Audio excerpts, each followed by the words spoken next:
சிங்கப்பூர்ல full stock டெவலப்பருக்கு opportunity இருக்குன்னு உங்களால நம்ப முடியுதா? மார்க்கெட்ல நிறைய கண்ட்ரீஸ்ல நிறைய ஆப்பர்ச்சுனிட்டி இருக்கு. ஆனா ஐடி பெர்ஸ்பெக்டிவ்ல பார்க்கும்போது இந்தியன்ஸ்க்கு ஒரு தனி அலோகேஷன் டெஃபினட்டா நடக்கும். ஏன்னா நம்ம இந்தியன்ஸ் போடுற கோடிங் ஸ்கில் செட் ஃபாரின் கண்ட்ரில நிறைய பேர் அதை பண்ண மாட்டாங்க.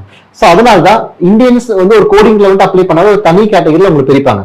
நம்ம என்ன பண்றோம் அப்படின்னா பிராக்டிகலா ஃபுல் ஸ்டாக் டெவலப்மெண்ட்டுக்கு ஆன் சைட்ல என்ன எக்ஸ்பெக்டேஷன்ஸ் இருக்குமோ அதை பேஸ் பண்ணி பிராக்டிகல் ட்ரைனிங்ஸ் உங்களுக்கு ஆஃபர் பண்ணி, அது மட்டும் இல்லாம சிங்கப்பூர் கிளைண்ட்டுக்கு உங்க ப்ரொஃபைல புஷ் பண்ணி நீங்க படிச்சு முடிச்சு 2 to 3 monthsக்குள்ள சிங்கப்பூர்ல ஈஸியா ஆன்போர்ட் ஆக முடியும்.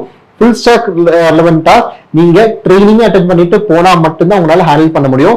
வெளியில ட்ரைனிங் கம்ப்ளீட் பண்ணவங்களுக்கு எங்களால சப்போர்ட் பண்ண முடியாது. ஏன்னா அங்க இருக்கிற கரிக்குலம் வேற மாதிரி இருக்கும். நம்ம மார்க்கெட்டுக்கு என்ன வேணுமோ அந்த கிளைண்ட்டுக்கு என்ன வேணுமோ அதுக்கேற்ற மாதிரி கரிக்குலம் கிரியேட் பண்ணிருக்கோம். ஃபார் மோர் இன்ஃபர்மேஷன் ஸ்கிரீன்ல இருக்கிற நம்பர் கான்டாக்ட் பண்ணுங்க.